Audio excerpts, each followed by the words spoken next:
শুধু একটি রাস্তার অভাবে আটকে আছে গ্রামের ছেলে মেয়েদের বিয়ের স্বপ্ন।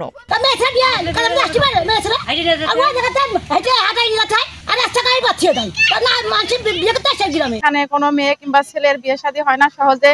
শুনতে অদ্ভুত লাগলেও এই বাস্তব কষ্টের কথায় ক্ষোভ এবং হতাশার সুরে জানিয়েছেন স্থানীয় বাসিন্দারা। বিয়ে হয় এখন কঠিন হয়ে গেছে, কারণ ঘটকও আসতে পারে না ঠিক মতো, পাত্রপক্ষও আসতে পারে না। বিয়ের সময় যে বরযাত্রী আসবে, বউ নিয়ে যাবে, এটাও সম্ভব হচ্ছে না রাস্তার কারণে। শুধু এক বা দুজন নয়, পুরো গ্রামের বিবাহযোগ্য তরুণ তরুণীর ভবিষ্যৎ নিয়ে তৈরি হয়েছে উদ্বেগ। এমনকি গ্রামের ঘটকরাও বলছেন, রাস্তার দুরবস্থার কারণে বাইরের কোনো পাত্রপাত্রী এই গ্রামের ছেলে মেয়েদের বিয়ে করতে আগ্রহ দেখাচ্ছে না।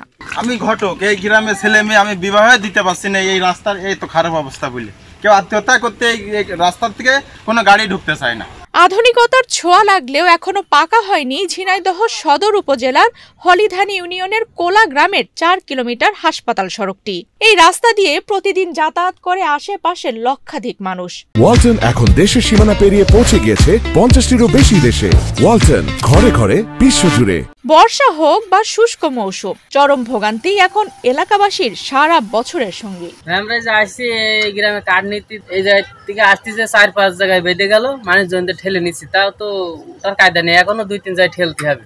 এইভাবে তো রাস্তাঘাটে দিয়ে ওঠা যায় না, গাড়ি নিয়ে চলাচল করা যায় না। খুবই খারাপ এই গ্রামের অবস্থা। এই বৃষ্টি হলে আমাদের এই গ্রামে মানে এমন অবস্থা যে কোনো ভ্যান, রিক্সা, মোটরসাইকেল কিছু চলাচল করতে পারে না। শিক্ষিত, সুদর্শন, এমনকি ভালো চাকরিও রয়েছে, সবকিছু থাকা সত্ত্বেও শুধুমাত্র একটি ভাঙা রাস্তার কারণে বিয়ের জন্য মিলছে না পাত্রপাত্রী। সব যোগ্যতা থাকার পরও একটি মাত্র রাস্তায় এখন হয়ে দাঁড়িয়েছে তরুণ তরুণীদের জন্য অভিশাপ। এই রাস্তার কারণে অনেকেই আত্মীয়তা করতে চায় না, ছেলে মেয়েকে বিয়ে দিতে চায় না, আমাদের বাজারে যেতে সমস্যা হয়। নতুন একটা বিয়ে সম্বন্ধ হইলো, একটা গাড়ি যে যাবে ভিতরে, বরটা যে যাবে, এরকম একটা পরিবেশ নেই, এরকম একটা অবস্থা। আবার গ্রামের অনেকে গর্ভবতী মহিলারা আছে, এখানে একটা সরকারি কমিউনিটি সেন্টার হাসপাতাল, এখানে গ্রামের লোকজন যাতায়াত করে, কিন্তু একটা মহিলা যে আসবে বাড়ি থেকে, যে ভ্যানে যে আসবে, সে পরিবেশটাও নেই। চলছে বর্ষাকাল, বর্তমানে রাস্তাটি পরিণত হয়েছে কাদার সমুদ্রে। পিচ্ছিল এই সড়ক দিয়ে হাঁটাও যেন এক যুদ্ধ। অথচ এই পথেই প্রতিদিন স্কুল, কলেজ, মাদ্রাসার শিশু শিক্ষার্থীদের জীবনের ঝুঁকি নিয়ে যাতায়াত করতে হচ্ছে। তবু যেন কারো কোনো ভ্রুক্ষেপ নেই।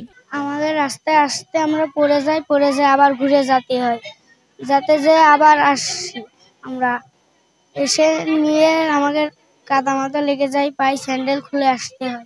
কাদার ভিতরে আসতে গেলে পা হলো পুঁতে যায়, আসতে গেলে পড়ে যায়, সময় মতো স্কুলে আসতে পারি না, একবার পড়ে গেলি বাড়ি থাকতে হয়, দেরি হয়ে যায়, পড়ে যায়, স্যান্ডেল হাতে করে নিয়ে আসি। গাড়ি ঘোড়া তো দূরের কথা, মানুষ স্বাভাবিকভাবে হেঁটে গেলেও প্রতিনিয়ত দুর্ঘটনার শিকার হতে হচ্ছে। তাদেরও দুর্ভোগের শেষ নেই। কাউকে জরুরি চিকিৎসা সেবা নিতে ঝিনাইদহ জেলা শহরে যেতে হলেও দুর্বিষহ বিড়ম্বনার শিকার হতে হচ্ছে।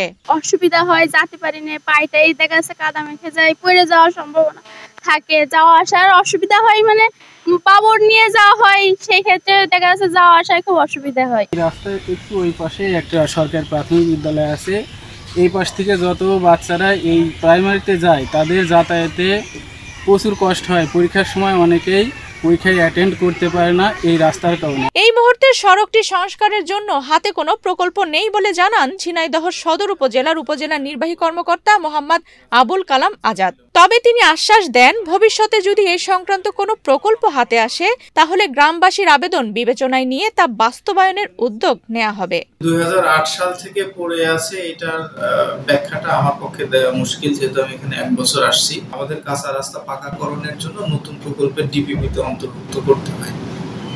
তো এই মুহূর্তে রানিং প্রকল্প না থাকায় ভবিষ্যতে যদি কোনো প্রকল্প আসে, এলাকাবাসী আমাদের কাছে আবেদনপত্র দাখিল করলে আমরা সেই প্রকল্পে এটা অন্তর্ভুক্ত করার চেষ্টা করব। সড়কটি নিয়ে গ্রামবাসী দীর্ঘদিন ধরে বিভিন্ন জনপ্রতিনিধির কাছে ধর্ণা দিলেও এখনো কোনো প্রতিশ্রুতি বাস্তবে রূপ নেয়নি। হতাশাগ্রস্ত এই ভুক্তভোগী গ্রামবাসীরা দ্রুত সড়কটি নির্মাণে সরকারের সংশ্লিষ্ট দপ্তরের জরুরি হস্তক্ষেপ কামনা করেছেন।